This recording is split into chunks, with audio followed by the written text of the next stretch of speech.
and welcome to my YouTube channel, or welcome back. I'm Ashley, and today we are going to get back into sewing. A lot of you know, if you've seen any of my recent videos, any of the videos over the last month, you'll know that my sewing machine has been having issues, and we replaced the motor, we replaced the foot pedal, and we've been trying to figure out if it's a timing issue or alignment stuff. I'm hoping that this project will be a good stepping stone to get my sewing machine a little bit more warmed up and ready to take on some of the heavier projects. I'm sure some of you are saying, why don't you just take it in and get it looked at and get it repaired? But getting it serviced is actually fairly expensive. Like, the cheapest one that we've been able to find was like $100 to just get it minimum serviced. That doesn't include if they find anything, that doesn't include if parts need to be replaced. Like, that's why we had Garrett look at it, and it has been working. It's been skipping stitches every once in a while. I am a little nervous to do something thicker because the last time I did something thicker, it skipped a lot of stitches, and I don't want to risk that. But today we're going to do something that's a little more lightweight, something that I can use to slowly get my sewing machine back up to doing thicker stuff like hoods, because I really need my sewing machine to be able to sew on hoods so that I can make cloaks and capes and capelets, because they're not as fun if they don't have a hood. So we're going to be doing something a little bit easier, something a little bit lighter, and it's actually going to be tackling one of my UFOs. If you aren't familiar with that, in the sewing world, a UFO is an unfinished object. Some people call them UFPs, unfinished projects. The UFP that we are going to be tackling today is a walking skirt that I started a while ago. This is the Folkwear Walking Skirt, pattern 209, and it looks so pretty, and it's the kind of style that I genuinely want to be wearing like all the time. I started cutting it out of a poly blend fabric. I'm trying to think of how long ago it was. I'm pretty sure I started this back in like December, so it's been waiting for a while. I'm sure in the crafting world, 4 months isn't that long for leaving a UFP in the pile, but I want to finish this walking skirt because it's simple. I don't believe there are going to be too many thick layers until we get to the waistband.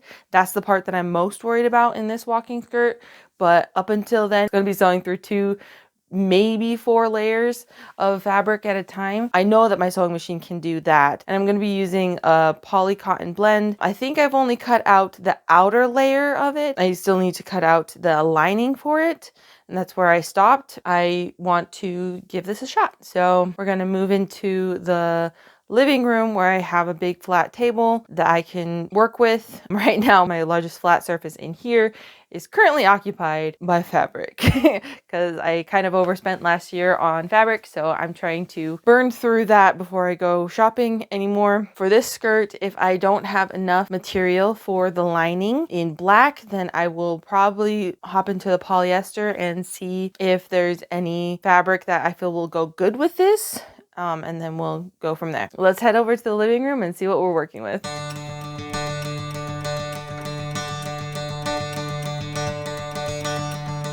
We're gonna see how many of each piece we need, and then we will see what we have, and then we'll figure out how much we need to cut out. I'm 99% sure that the reason why this isn't done is because I didn't want to worry about laying out the second piece of fabric to cut out the rest that I needed. That's why it's not done. But this one, it looks like I need 1A, 2B, 2C, and then 1 of everything else. A is the front panel, B is the back panel, C are the side panels, and then D, E, and F are the interfacings and placket and facing. Okay, so the placket is the part that's going to be like the modesty panel for when the skirt is closed. It's just a little flap that's going to hang out further. I'm going to need, since I'm lining this, and A is the front panel, I'm going to need 2 of A, 4 of B, because B has 2 sections on the back, and then C has 2 sides, so I need 4 of those. So I need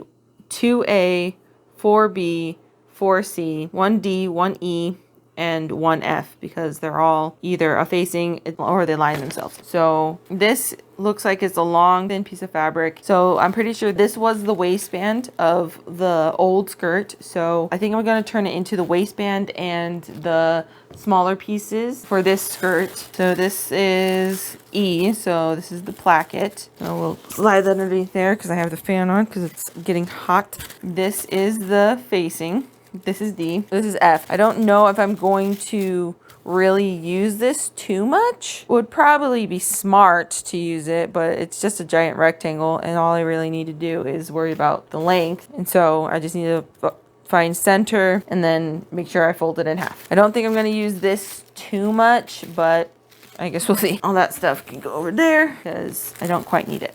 All right, and this top one is A. So this is the front. So this is coming out of the fronts I have. Okay, so I have two. So I think I'm done with A because I don't need any more A's. So we're not going to cut out A. So we're going to take this and put it off to the side because we're done with it. We do need to cut out all the smaller stuff. So we're going to do that today. This is C. You can see it right there. And it looks like I only have two. So we're going to need to cut out two more of these. And then this one is going to be the B.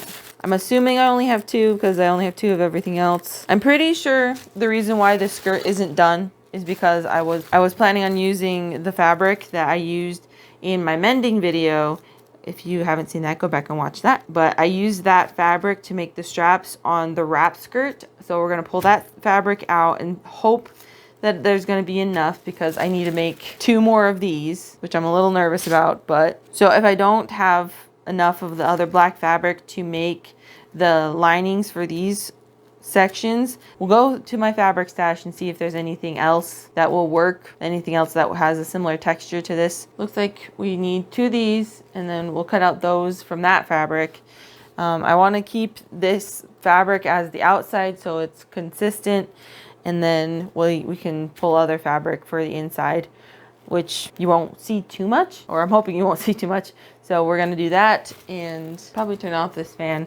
It'll make me sad because I'm going to get toasty, but I need the patterns to stay down. So we're going to do that. Let's go get the other black fabric and see what we're working with there. All right, here's the fabric that we will be using. So this is a kind of a more heavyweight fabric. I believe that it's folded in half already. Let's see if we'll be able to get everything in here that we need. Okay, put this at this end. So since this is wider in the back, kind of need to make sure that it's above. Since this was a fitted sheet, there's a section of fitted sheets that are cut out to make it, you know, a fitted sheet. So I gotta make sure that I work with that. I'm trying to use as much of this as possible. There's that. We're gonna move this way a little bit because I need all of this corner and it's touching. So we're gonna move these over. So what I'm planning on doing with this, the reason why I'm laying the black fabric underneath the pattern piece is because I want to make sure that all four of these pieces are the same. I didn't do a fantastic job last time I cut these out, but I want to do better this time. Because like as you can see right here, I followed the small piece and the 3XL piece all the way out here. And I shouldn't have. I need to cut this straight down like this so that I have a nice smooth waistband. I think that's the only one that I struggled with because this is the only one that changes this drastically. I'm gonna do the 3XL just so that it's big enough. I will measure the waistband so that's my proper waist. This will be a little bit fuller. All right, and this will be a jump cut. So that transition was kind of shot in the foot because I wasn't paying attention.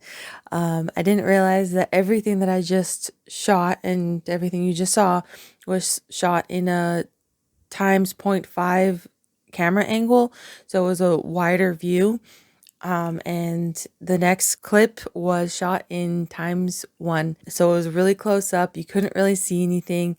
I'm not going to include it because it just is so bad. So I'm not going to include it. So I'm going to tell you what I did. What I did in the botched clips is I cut out the waistband, the facing, and the placket, and that's pretty much it. I don't think I did a whole lot of talking, but yeah, that's what I did.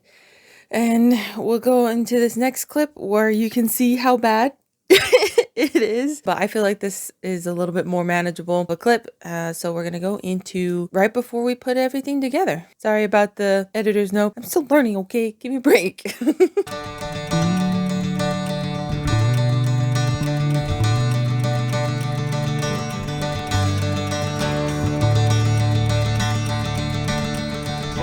All right, so we're gonna start by sewing the A's to the C's. They're all over there.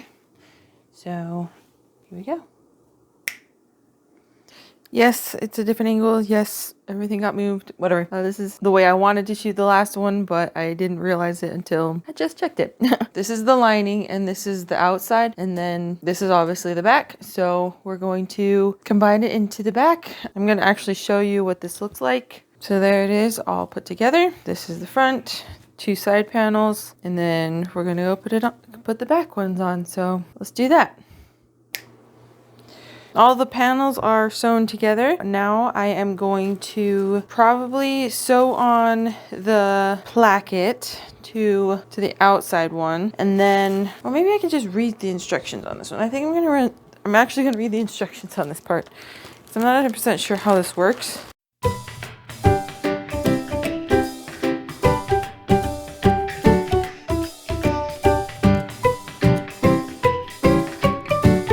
I'm gonna do a risky move and say that I waste my time on both the facing and the placket. Yeah, it doesn't look like I need them if I'm lining it, so I think we're just gonna stick with that. Well, we are gonna line it. We're not gonna do the placket and the facing. So we're just gonna go take these and we're going to sew them together so that they act as one piece. And then if I feel like I need to put the placket and facing in, then I'll do that. But as of right now, I don't believe I need to do that since I have the lining that isn't in the original pattern. That's what we're gonna do. Okay. And I ended up sewing both of them together, and then I sewed the finishing seam on the outside so that when we are ready to connect the back seam, we can just stitch it right on and we don't have to worry about finishing up that seam. So the next step in this process is taking the waistband that I cut, finding the center of the skirt portion, and then making sure that it is lined up in the middle, and then we bunch up the back so that all of this will fit onto this strip of fabric. That's going to be interesting.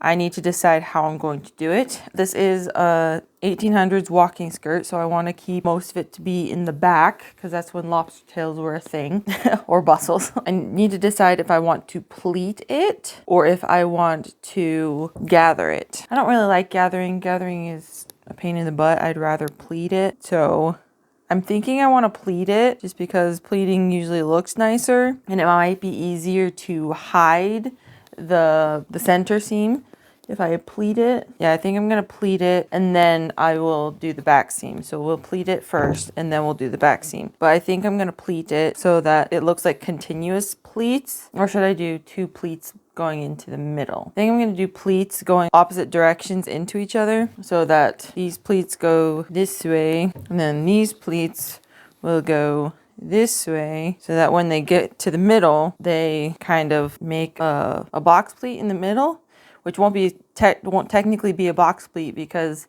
that's where the button is going to be. This is me trying to do this without looking at the instructions. I'm going to calculate out how much of a reduction I need to do in order to get it all to fit into this waistband. I will do the calculations and then I'll come back after I've pinned it. All right, so I'll be back in just a minute after I have calculated out how many and how big the pleats need to be and I've pinned it together, okay? What I ended up doing was 3 2.5-inch pleats on both sides. So there's a total of 6.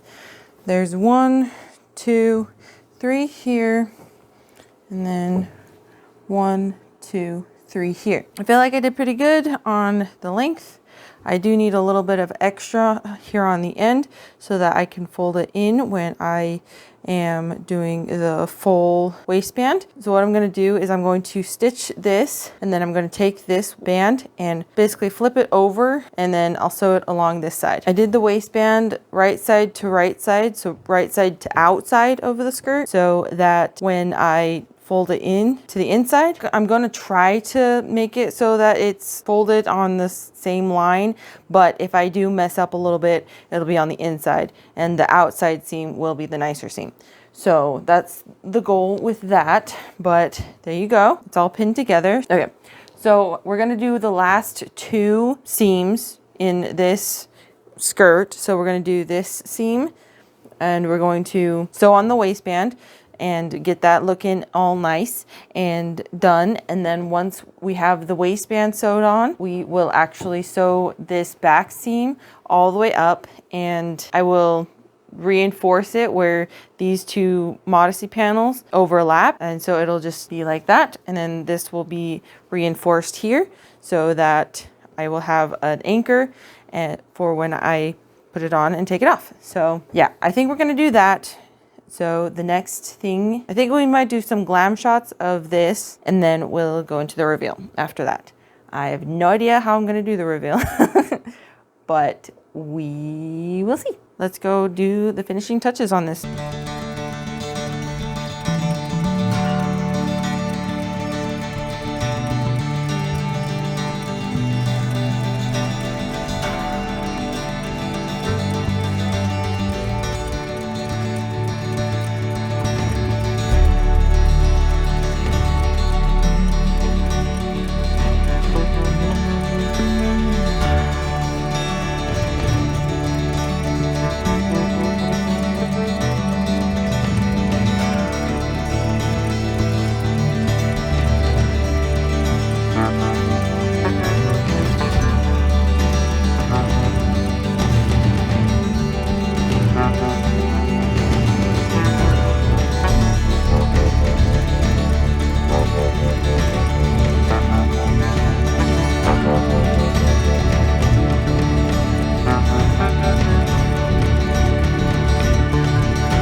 mention what buttons I'm using. I decided to go into my miscellaneous buttons jar to find some cool buttons that I felt would match the vibe. And I found these metal buttons that I feel go perfectly. I freaking love them. And they are fairly historically accurate because back in the 1800s, they used metal buttons, not dissimilar to this. So I picked these buttons, sewed them on, then cut and sewed the buttonholes. And we are ready for the reveal.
And she's done.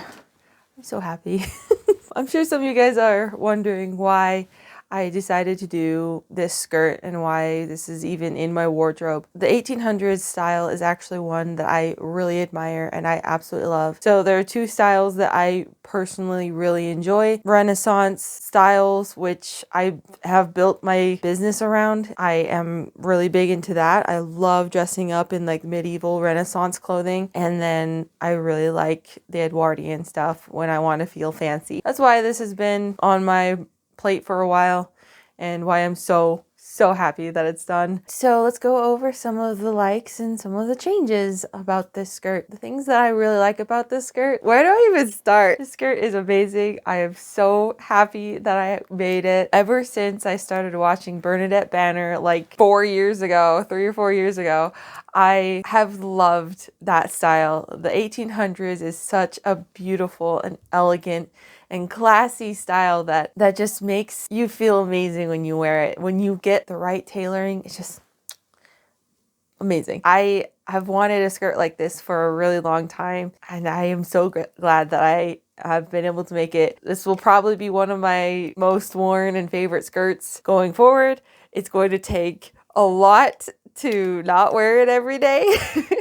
Just because it is so comfy and it's so nice and it makes me feel good. I like the material. I've wanted a black walking skirt like this for a long time. Now I finally have it, so I'm super excited. So some of the changes that I might make in the future. The first one, the buttonholes. I may or may not have done them super fast. I did both of them in like a half an hour because like I needed to get this done before the sun went down and I knew I would need to be outside for at least part of it. So I was racing the sun and I guess I'm not as close to sundown as I thought. I want to maybe go back and reinforce those buttonholes so they don't start falling apart, but that might not be necessary. I might have done a decent enough job. I don't know. We'll see how things go. I want to reinforce the buttonholes. The second thing is also button related. I might need to add 2 more buttons. I definitely am so glad that I put in that second button down lower just because I wasn't initially planning on putting that second button, but then I realized how big of a gap in the back is. I don't think I would have been comfortable having that just be open like that. I'm very glad that I put that in, but I feel like the gap between the top button and the bottom button might be a little bit too much, and then the gap between the bottom button and the bottom reinforcement might be a little bit too much going forward. I don't know. I'll need to wear this skirt more. I've never worn this style of skirt before, so I don't know if it's going to be a problem or if I'm going to need to fix it or reinforce it or what. I might add 2 more buttons. I do want to keep with the metal buttons because that's really cool. I'll try to find some more metal buttons because I think I used all the metal buttons that I have. So if I do find some more metal buttons, I feel like that would be really fun to add. I think this waistband might be a little too long. I did calculate out the pleats, but I don't think that was a perfect ratio. I might just move the button over a little bit on the waistband, kind of like what I did with my blue walking skirt. I don't know if that's a good idea because it turned out a little weird on the blue walking skirt. I haven't tried this black skirt on without a corset on, so maybe it might be fine without a corset on. I don't feel like this corset reduces my waist all that much, but it might be just enough to make this skirt more comfortable on me. I don't know, but I feel like the waistband might be a little too long. But other than that, I love this skirt. I'm so happy that I did the pleats. I am just so happy with all the decisions that I made to get this figured out. One of the big changes about the process that I want to work on is not having a sewing machine break halfway through a stitching process. Halfway through sewing the lining to the front of the skirt, my old sewing machine kind of pooped out and couldn't handle sewing over and reinforcing that 4 layers. So I did the initial joining stitch and then I did a top stitch over it just so I would have a nice finish to it and I wouldn't have to worry about hemming it. I wouldn't have to worry about reinforcing those seams on the back seam. Just wanted to have a nice clean finish, and the other sewing machine couldn't even sew through 4 layers of thin poly cotton bed sheets. It's freaking bed sheets. And my sewing machine couldn't handle it. So I ended up taking it into Nettles. It's a sewing machine place. It's where my grandma bought the embroidery machine that she gave me, and she suggested that I take it into them to have the look at it. And they did a free look over, and the lady that looked at my sewing machine, she's a tech. She said that my sewing machine was out of timing and that it would be $169 to fix it, to get through the whole servicing process. Guess how much my sewing machine is worth? $170. So she suggested that instead of servicing this sewing machine, I get a new one. And so that's what we did, because even if I had chose to just service my sewing machine, there's a chance that I wouldn't have gotten it back for another 2 months, because I asked her and she said it would be between 4 and 6 weeks before I got my sewing machine back. I called other places. They were about the same price, and a couple of them were even longer, 6 to 8 weeks. And it's just like, time is money. I can't afford to be out of a sewing machine for another 2 or 3 months. So we decided to order another sewing machine, and I'm able to sew with it. Garrett is okay with having the second sewing machine just so he can have a blueprint to know what he's looking at for when he goes in and fixes my other machine, because he wasn't 100% sure what he was looking at when he was trying to repair the old sewing machine. So now that we have this other sewing machine, he'll be able to know what he's looking at and he'll be able to repair it. So we're really excited about that. I'm especially excited about that. I'm so excited to see him work and give him something to do in the off time and to have a backup when this machine inevitably goes out. Let's knock on wood and hope that doesn't happen for a while. I'm going to do everything that I can to make sure I'm taking care of the sewing machine the best I can. I did record an unboxing of this sewing machine, but I think I want to go down a research rabbit hole and do some research on when people started buying and replacing instead of fixing, because I believe that fixing is the better option. We just didn't have that option this time around. We already tried fixing and it didn't work. Just like, I want to figure out when this started, and I want to figure out how we can get back to that. I want to make a video about this, so I want to cover it in a video of its own. I recorded the unboxing of my sewing machine and the process that I went through, everything that I learned about taking care of a sewing machine while I was doing all this research on how to fix it. So I'm going to start implementing everything that I have learned so far into taking care of this sewing machine, because it just doesn't make sense to me why my old sewing machine broke so soon. I only had it for 2 years. It didn't need to be cleaned. It still had plenty of oil in it. So it's just like, what happened? Like, did I do something? Like, it wasn't dropped. It wasn't, I took good care of it. I moved it a few times, but like, it's got a handle on it. It's supposed to be mobile. So it's just like, what happened? But that's a future video that I want to do. And I'm going to do research on it. Look out for that. I'm going to try to keep it non-political. I wanted to keep it as straightforward and factual as possible. I feel like if I continue to talk, I will just go into that full other video. I don't want to do that right now. So we'll save that for another video. Well, that's all I have for today. If you liked the video, hit that like button. I feel like that's pretty self-explanatory. If you know someone who might be interested in this sewing content, feel free to share it with them. The more you guys share, the more exposure I get and the better off my channel will be. So I really appreciate all your help with that. If you want to see more of the Edwardian style sewing, let me know. I always want to do more research on that. If not, I will be doing more medieval style stuff in the near future. If you want me to do more Edwardian stuff, leave a comment and let me know if there's a specific like style of skirt or style of jacket or style of shirt you want me to make. I would totally want to get into that kind of stuff. I am going to stick with Renaissance stuff for a while because that's what my business is based on. And if you want to see any specific Renaissance style clothing, put that down in the comments as well. I hope you stick around, and to do that, hit the subscribe button and make sure that little bell icon is filled in so you can get notified every time I post a video every Saturday at 1 p.m. Thank you so much for watching. Keep smiling and stay majestic.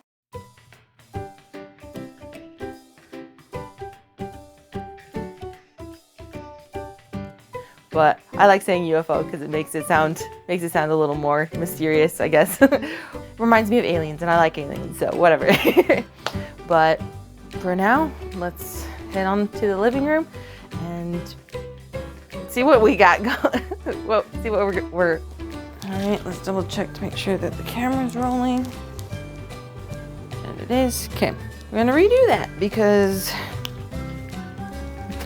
you could see my address, and I don't want that on the internet. 90% sure what the placket is. I'm a professional seamstress, aren't I? This was the lining for myself. This was waistband. Why can't I think of waistband? But so A is the front panel, B is the back panels, and C are the side panels. Where is that? And then this is, come back. Yeah.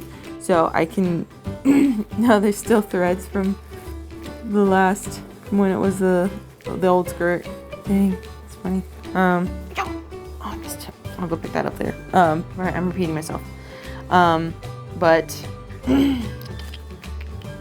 no, we're not going to buy it. We're not going to buy it. All right, I had to turn off my phone there for a second because it was playing someone else's video, which I don't want to get in trouble for. I really hope so, because I don't know what else I'm gonna do with this fabric. I'm sure I'll figure out something. Oh, maybe we can just slide this. I should probably go get some better weights. Por favor. We haven't seen these in a while, have we? Here they are. Woohoo! You're new. Talk to my card, you know. Tom, keep control of your car. Come on, bro. I don't know why I'm struggling with the word waistband, but I am. Should I do it? I've already done it. I've already said it. It's good. So it's, and of course, I forgot my scissors. So that's all I have for today. If you like this video, hit the like button. That's pretty self-explanatory. If you want to see more, I've said buttonholes so many times. Let's move on. I've never worn this style of skirt before. I've always wanted to. It's so happy I get to. I just realized that I'm ranting. I'm wearing a corset, so I'm out of breath.